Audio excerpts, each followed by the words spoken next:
And Debbie, let's have a chat about plundering state assets with public-private partnerships. Oh, yes. Well, I think this segment will probably apply to most places on the globe. But in particular, if you happen to be watching in Europe, the USA, UK here, and Commonwealth countries, please take special note, because we seem to have got used to the words world government, because we seem to be ruled by a world government already, right? Climate change, sustainable goals, sustainable initiatives, public-private partnerships. These terms just slip off the tongue, don't they? But what do they actually mean, and what is actually going on in plain sight? And you don't have to go far, just go back to the UK Column website, and I found this extraordinary article. I really would recommend everybody goes and looks at this. It's only very short, but it really is ahead of its time. Martin Edwards, Plundering State Assets with Public-Private Partnerships. And this was published in 2010. So this is how way back and how far ahead the UK Column were. So let's look at this in more detail, because Martin was spot on right. If we go back to the Treasury and we look at 2012, you can see there that education, when it comes to public-private partnerships, education have 160 plus projects, and the Department of Health with 118, Scottish Government with 80 plus, and right at the bottom with under 20 is arts, culture, media and sport. Now, thank you so much to Martin Edwards's article, and also to one of our viewers in Australia, Peter. You'll know who you are. Thank you so much. Who introduced me to Joan Veon. Now, Joan Veon sadly died in 2010. She was remarkable, way before her time. And in 1994, she was a businesswoman who went to a UN conference on population and development in Cairo in Egypt. And she saw through the veil and then went on to attend 103 United Nations conferences. She also formed the Women's International Media Group. She's absolutely extraordinary. Have a listen to what she says about PPP. The real bottom line of a public-private partnership is to take control of the assets of government, local government, county government, municipal government, state government, and even federal government. To take control of assets. This is an asset transfer. Now, I'm going to give you a quick whistle-stop tour through just a few pages that you can find on the net regarding public-private partnerships. So first of all, OpenDemocracy, they published this article back in 2019, how the United Nations is quietly being turned into a public-private partnership, a new agreement with the World Economic Forum. So let's go to the World Economic Forum next, and you can see that they're looking at climate change. What a surprise. And also there you've got your G40, G20 Global Smart Cities. Those are just two of the many papers that you'll find on the WEF. Then we go to McKinsey. So McKinsey are up to their necks in, we'll call it PPP to save time, public-private partnership, at the highest level. And they go on actually to talk about the 4 Ps. So we're no longer at the 3 Ps, but now we've added an extra P, which is philanthropic.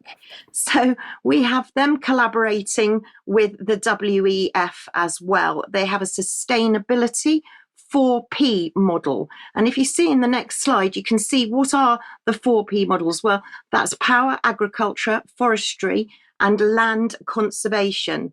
But what do our governments say about PPPP or PPP? Well, there you can go and find a basic introduction for non-specialists, and they give you a bit more information going on in the document, and they say that it's a significant value. Of course it is, but you can see down at the bottom there, I've highlighted it, or please freeze the screen and read all of it. I won't read it out, but at the bottom it says a government transfers the exclusive rights to a private operator or investor to develop and or operate an infrastructure facility under certain conditions for a fixed period of time. So what kind of projects are we actually talking about? Well, if we go to the Infrastructure and Projects Authority and look at their annual report on major projects, this was just 2022 to 2023.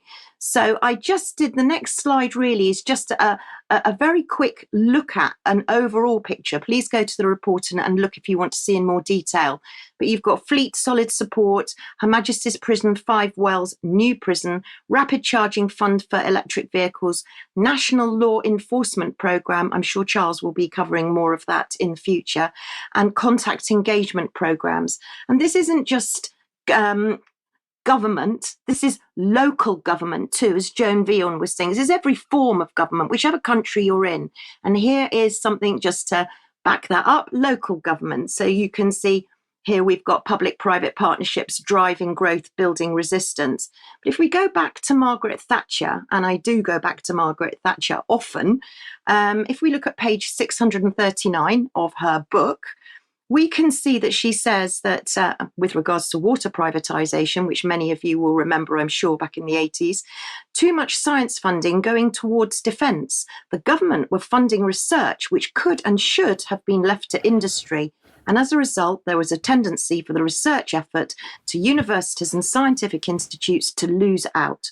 I was convinced this was wrong. So let's go back to the WEF and look for their global water initiative. And we can see, yep, there we go, a public-private partnership. But let's take you back to the amazing Joan Veon. What does she say? And pay attention, water. Atlanta, Georgia cannot afford to restructure, revamp their sewage system. And therefore, they go to the people, the citizenry, and they say, we're going to have to raise your taxes X amount of dollars in order to be able to afford to restructure, revamp the sewer system. The citizenry says, we already pay too many taxes. We refuse to do this. And so they go back to the drawing board, and then, amazingly, they will come up with some innovative idea. You always look for that word, innovative. And sure enough, as you read through, they will talk about how, for example, Boeing Corporation is going to partner with the city of Atlanta and the state of Georgia to help with their sewer system. And of course, the Nature Conservancy or the Sierra Club or one of them is going to come along as a non-governmental organization to help. And so pretty soon what really happens is the sewer system, which belongs to the taxpayers of Atlanta, Georgia, is transferred to this new partnership, which is comprised of Boeing and the city of Atlanta and the state of Georgia and the Sierra Club to help the citizens get a new sewer system. Now, what happens in a public-private partnership besides the transfer of that asset? Well, the little old lady who receives her sewer bill goes into shock and calls up and says, I'm sorry, I can't afford this. And that's what you're seeing right in front of your eyes, a very stealthy transfer of public assets into private hands. So how prophetic. The water companies, well, let's go back to The Guardian. Was it such a good idea that we had privatisation of the water companies? Plenty of secrets to be told. But Water UK, actually, their report seems to think that everything in the garden is completely rosy. I would have a few things to say about that. They say that the service has improved and that bills have remained low. I would disagree with that, but that's just one example. But let's just finish on my favourite topic, healthcare. So, of course, in healthcare, we have plenty of public-private partnerships, and no more so than a big history of public-private partnerships.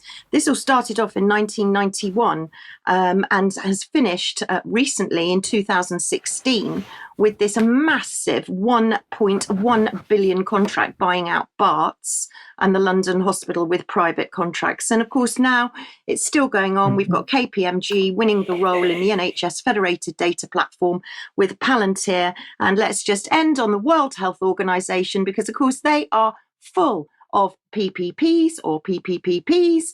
And of course, if we look at the stakeholders and the contributors, there you go, Bill and Melinda Gates, number 2. So PPPs, world government, one in the same. Yes, indeed. And well,